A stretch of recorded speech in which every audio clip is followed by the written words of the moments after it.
subhanallah subhanallah subhanallah dhalinyaradan bal waxay sameynayaan eeg waxay isbarbar dhigayaan kalaamkii Allah subhanahu wa ta'ala iyo heesaha iyagoo challenge ku sameynaya intooda badan ay raacayso dhanka heesaha waxa ay ka jeclaanayaan heesaha kalaamkii Allah subhanahu wa ta'ala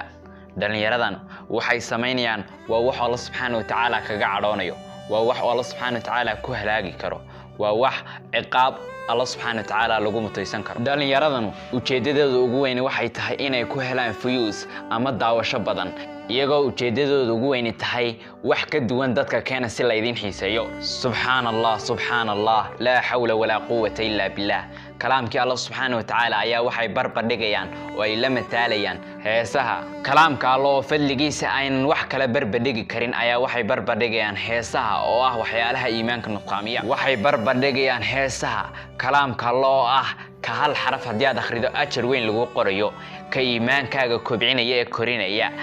ka barakada ku jirto ka nuuriya qalbiyada ee nuurka iyo caafimaadka geliya qalbiyada dhaxalaystay Allah subhanahu wa ta'ala wuxuu yiri waman a'rada 'an dhikri fa inna lahu ma'ishatan danka wa nahshuruhum yawm al-qiyamati a'ma Allah subhanahu wa ta'ala wuxuu leeyahay qofka ka taga ee ka jeesta xuskayga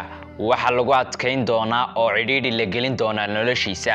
maalinta qiyaamahana waxa la soo xashrin doonaa oo la keeni doonaa isagoo indhala markaas oranay ilaahayow maxaa la ii keenay oo la ii soo xashriyay anigoo indhala anigoo adduunka intaan joogay wax arki jiray oo indha qabay markaas la oranayaa sidaas la mid ah aayadahaygii ayaa ku yimi waadi lowday sidoo kalena maanta ayaa adigana lagu ilaabay subhanallah subhanallah Allah subhanahu wa ta'ala waxaan uga baryaynaa inuu dhalinyaradan jidka toosan ku soo hadeeyo Allah subhanahu wa ta'ala uu mariyo jidka toosan ee ay mareen ku Ilaahay nicmeeyay ee ay kamid ahaayeen nabiyadii run sheegayaashii iyo dadkii wanaagsanaa Allahna ka badbaadiyo jidkii ay mareen ku Ilaahay oo cadhooday iyo ku Ilaahay ka habaabay ee Yahuudiya Nasaaraha dhalinyartan fariinta aynu u dirayna waxa weeyaan kaftan ma gasho diintu ee waxyaalaha aad sameeynaysan ka digtoonaada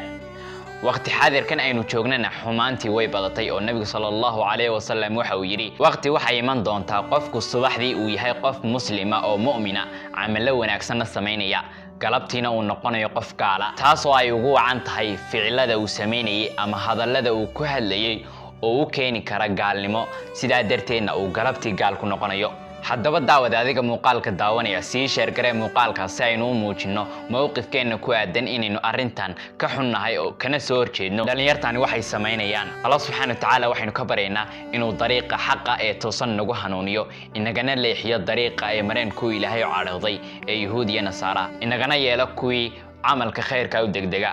وسلمان أحمد شامع عيد الله مقال كان من لم يدين كل مدونه في أمان الله والسلام عليكم ورحمة الله وبركاته نبأ دينيا نقول كنتين